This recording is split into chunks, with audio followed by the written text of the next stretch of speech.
High Admiral Varric stood before the Great Council of the Zarkian Empire, his crystalline exoskeleton reflecting the harsh light of the chamber's quantum arrays. The data he presented sent ripples of concern through the assembled leaders, their neural patterns flickering with alarm across the empathic network.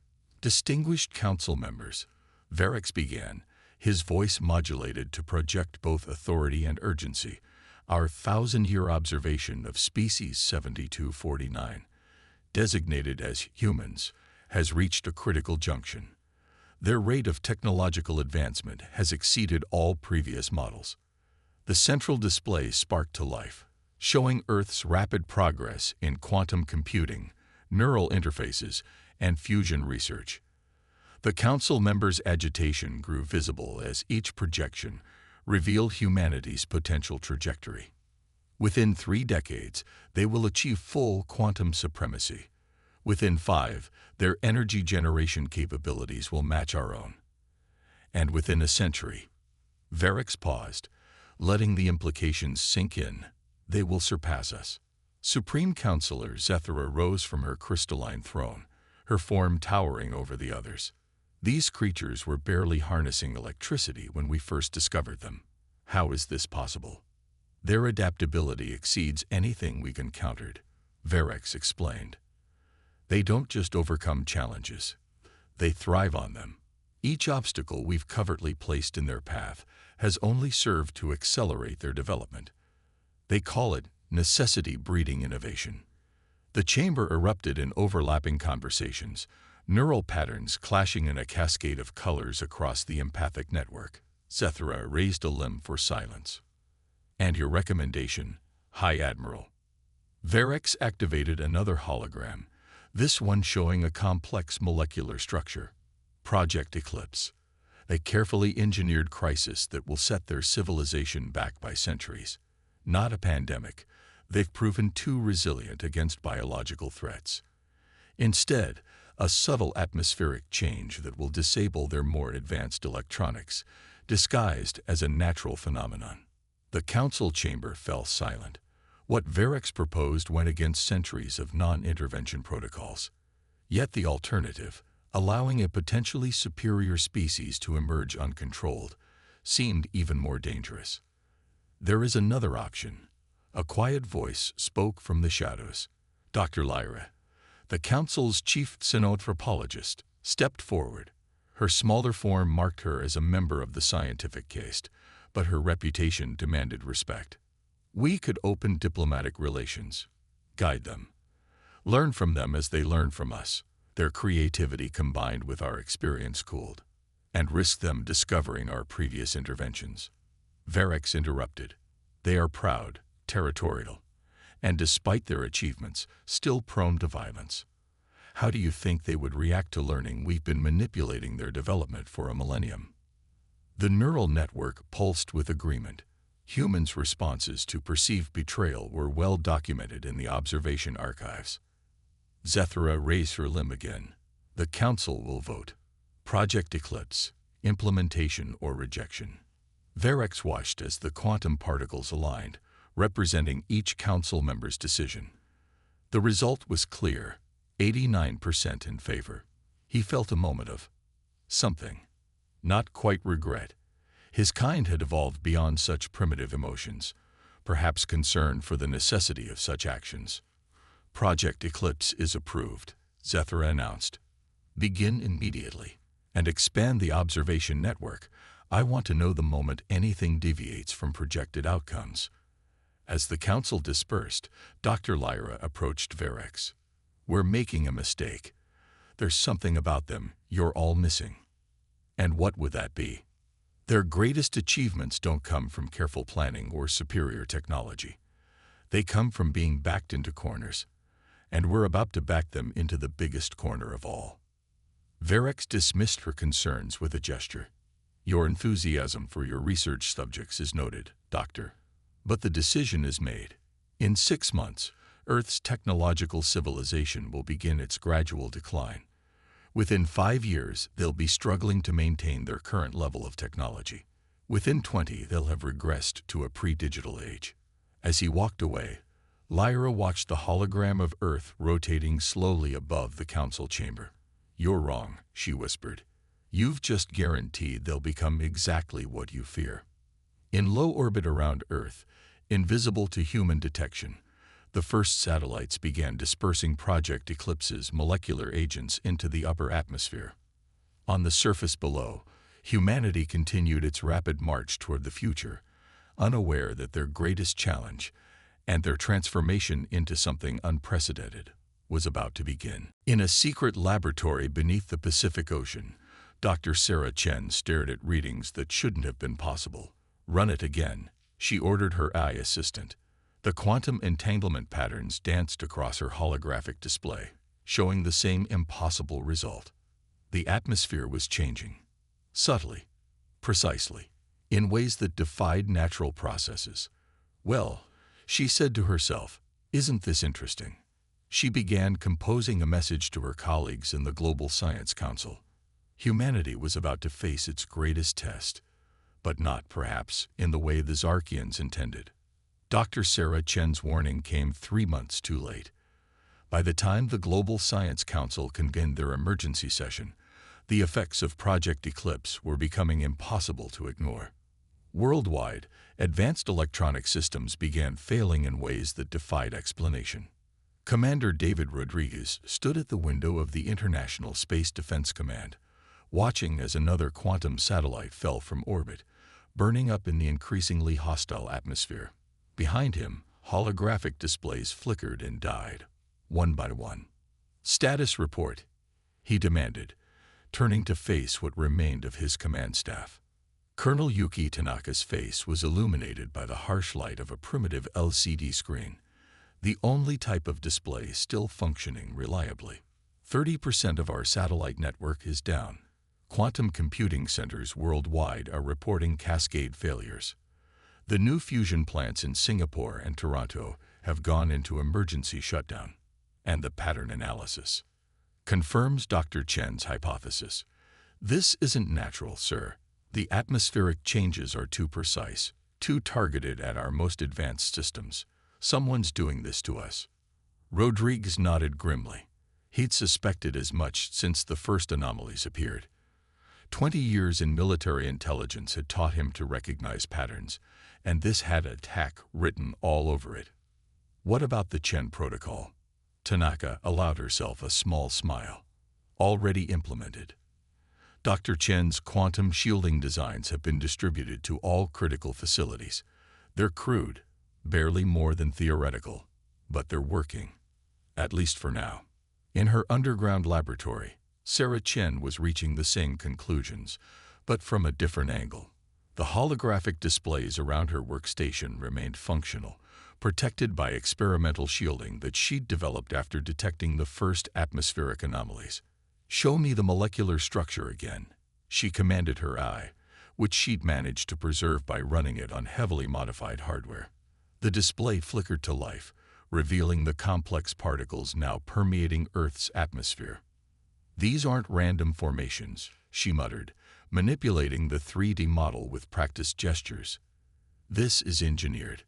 Elegant, beautiful, even." She paused, considering the implications.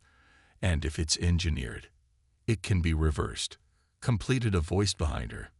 Dr. James Harper, her longtime colleague, entered the lab carrying an ancient laptop. "Take a look at this." The laptop displayed a simple text feed from one of their quantum sensor arrays, but the pattern it showed made Sarah's breath catch. "Is that artificial gravity manipulation?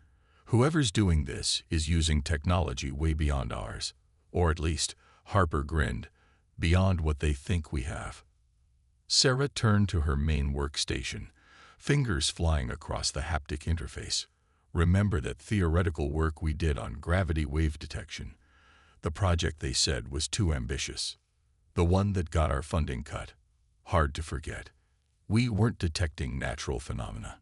We were picking up their ships." Sarah's eyes gleamed with the excitement of discovery. "They've been watching us, James, probably for years. And now they're trying to push us back into the technological dark ages. But why? Fear. Sarah pulled up another display, this one showing the accelerating curve of human technological advancement. We're developing too fast, becoming too powerful.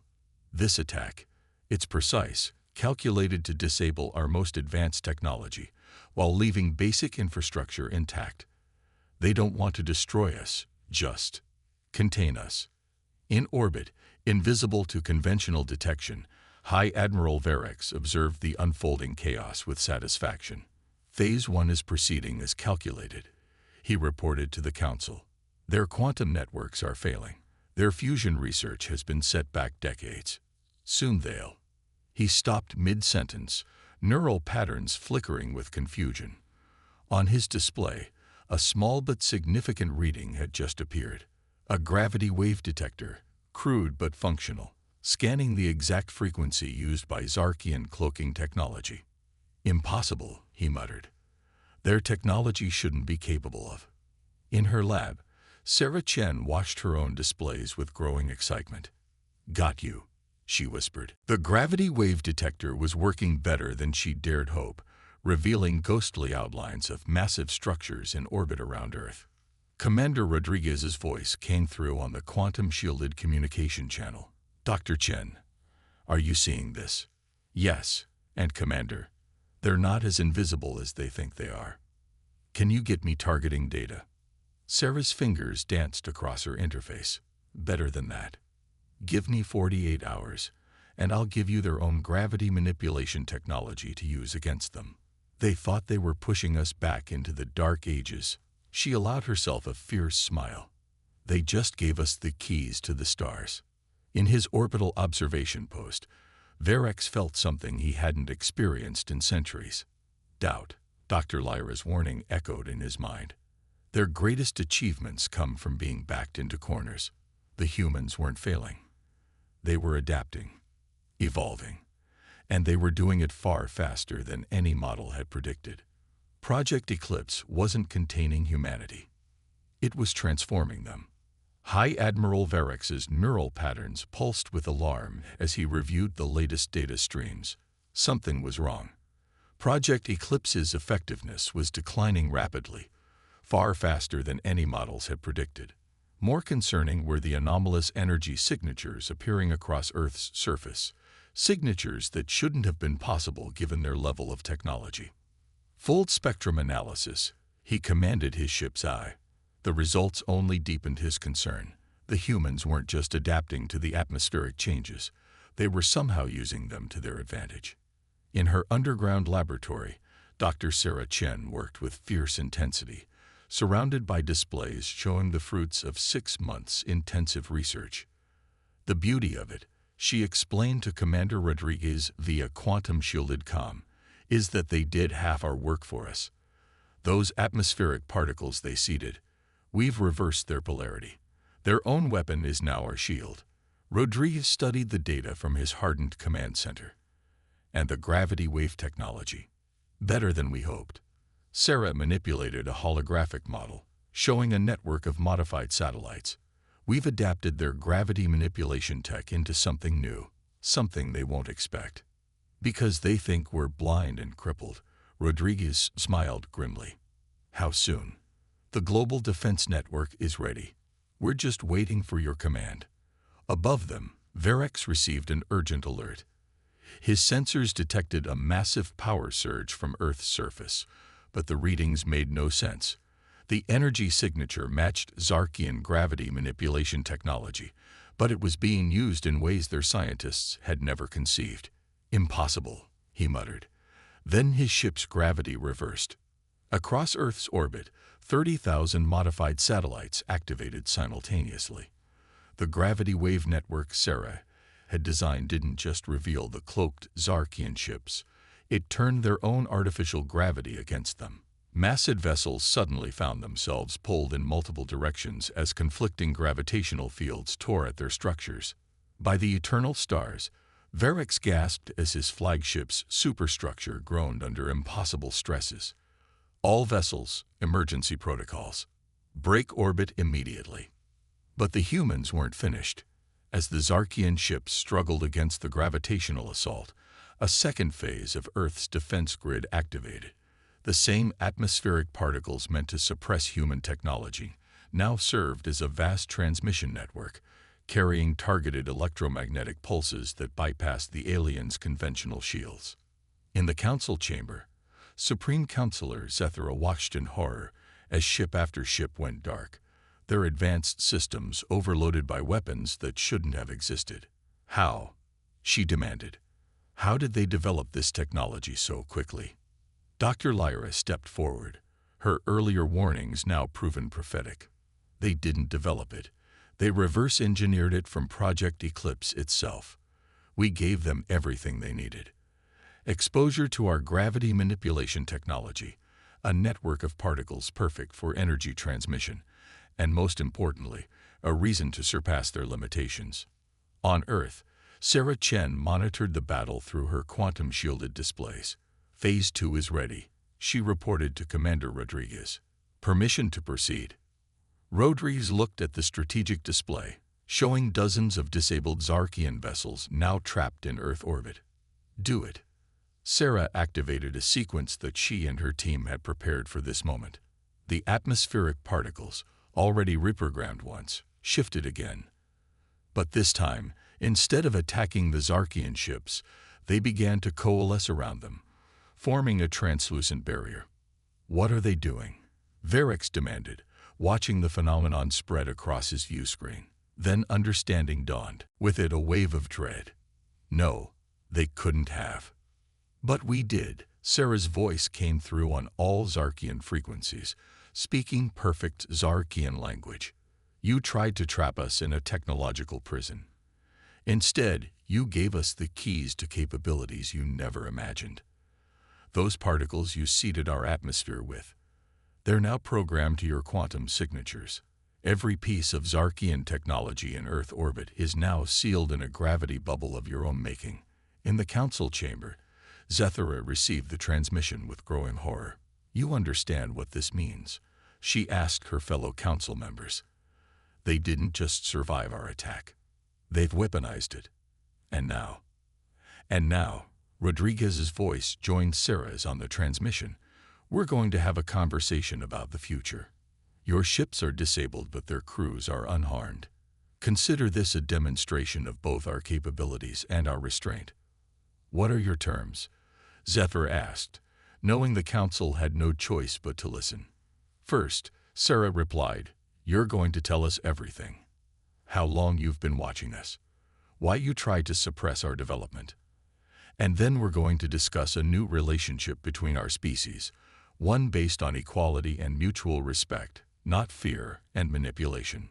Varix, watching from his powerless flagship, felt something he hadn't experienced in centuries: humility. Dr. Lyra had been right. They hadn't contained humanity.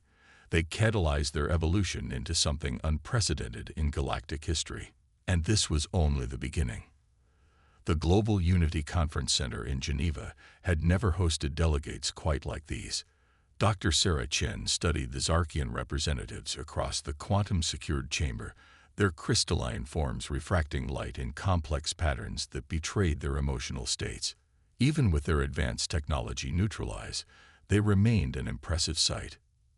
Supreme Counselor Zethra's neural patterns flickered with barely contained tension as she addressed the assembled human leaders. For 1,000 cycles, we have observed your species. We watched your progress, documented your conflicts, and ultimately, she paused, her patterns shifting to express what humans might recognize as shame, ultimately feared your potential. Commander Rodriguez, now director of Earth's Combined Defense Forces, leaned forward. And that fear led you to attempt our technological regression, to try to push us back into a primitive state. Yes, Zethra's admission hung in the air, a decision that has proven to be the greatest miscalculation in our species' history. Dr. Lyra, who had requested asylum on Earth shortly after the failed suppression attempt, stepped forward to translate the subtle nuances of Zarkian communication. They're not just admitting failure, she explained to the human delegation. In their culture, this level of directness is unprecedented. Sarah nodded, then activated a holographic display. Above the conference table, Earth's transformed atmosphere shimmered in false color, showing the complex network of reprogrammed particles that now served as humanity's first line of defense. "Your Project Eclipse gave us more than you intended," she said. "We didn't just reverse your suppression technology. We improved it, enhanced it, used it in ways your scientists never considered." High Admiral Verex, now serving as a military advisor rather than a commander, watched the display with a mixture of dread and admiration. The humans hadn't just adapted their technology, they'd revolutionized it. "Our latest analysis suggests you've achieved developments that should have taken centuries," he noted. "How?" "Necessity," Sarah replied with a slight smile. "But more than that. Perspective. You saw these particles as weapons, as tools of suppression. We saw them as building blocks, as a foundation for something new. Your attack forced us to think differently, to break free from conventional approaches." The holographic display shifted, showing new schematics that made the Zarkian delegates' neural patterns pulse with shock. Humans hadn't just reproposed their gravity manipulation technology. They'd merged it with quantum mechanics in ways that defied conventional physics. "This is impossible," one of the Zarkian scientists muttered. "The energy requirements alone were solved by the very atmospheric changes you implemented," Sarah completed. "Your particles, once reprogrammed, became a superconducting network. Every attempt to suppress us gave us new tools, new insights, new possibilities." Commander Rodriguez stood, his presence commanding attention. "We've demonstrated our capabilities. Now we need to discuss our terms." Zethra's neural patterns stabilized, accepting the inevitable. "Name them." "First, complete technological disclosure. Everything you know about gravity manipulation, quantum engineering, and stellar navigation. Developments your own scientists admit they never conceived. Second," Sarah continued, "unrestricted access to your historical archives. We want to know every interaction, every observation, every decision made regarding Earth over the past 1,000 years. And third," Rodriguez concluded, "a new framework for galactic relations. No more hidden observers, no more suppression attempts. Earth takes its place as an equal partner in galactic affairs." The chamber fell silent as the Zarkian delegation processed these demands. Dr. Lyra's patterns showed what might have been amusement. "They're stunned," she translated, "not by the demands themselves, but by their restraint." "You could demand much more," Verex noted. "Your control of our ships, your technological innovations, you could dictate terms far more punitive." "We could," Sarah agreed, "but that's not who we are. Yes, you tried to suppress us. Yes, you acted out of fear. But in doing so, you gave us the tools to surpass our limitations. Now we're offering you the same opportunity." She gestured, and a holographic display transformed again, showing theoretical applications that made even the most seasoned Zarkian scientists' patterns pulse with excitement. "This is your chance," Rodriguez added, "not to atone, though that matters, but to grow, to evolve, to discover what we can achieve together instead of in opposition." Zethra rose, her crystalline form catching the light. "And if we refuse, then we go our separate ways," Sarah said simply. "But know that humanity will not be contained again. We'll make our own path to the stars, with or without you." The Supreme Counselor's patterns shifted through complex emotions before settling into something new, something that Dr. Lyra had never seen in all her years of studying her own species. 5 years after the Geneva Accords, the Mars-Phobos research station hummed with activity.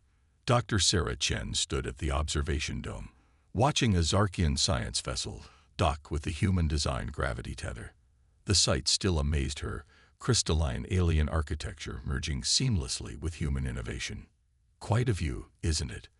Dr. Lyra approached, her crystalline form now modified with human-designed enhancements that allowed her to move more easily in Earth gravity. "Though I suspect you're more interested in what's happening on Deimos." Sarah smiled. "The quantum gravity drive tests. Successful beyond our wildest projections. the fusion of our gravity manipulation technology with your quantum innovations. Lyra's patterns shifted to express wonder. We thought we understood the fundamentals of space-time. You showed us how much we had yet to learn. On the station's primary research deck, Commander Rodriguez, now Admiral Rodriguez, met with High Admiral Varex. The former adversaries stood before a massive display showing the first tests of the new human-Zarkian hybrid ships. Your engineers were right, Varex admitted, watching as the experimental vessel executed maneuvers that would have been impossible with either pure human or pure Zarkian technology. The integration of our crystalline computing architecture with your quantum processing created something entirely new. That's humanity's gift, Rodriguez replied. We don't just adapt, we transform. Every obstacle becomes an opportunity, every limitation a challenge to overcome. The display shifted to show Earth, its atmosphere now a sophisticated network of programmed particles that served as both planetary defense and the foundation of a new technological age. Project Eclipse's failed attempt at suppression had instead become the catalyst for unprecedented advancement. In the Zarkian Council Chamber, now permanently linked to Earth's Global Unity Council through quantum entanglement, Supreme Counselor Zethra addressed the combined assembly.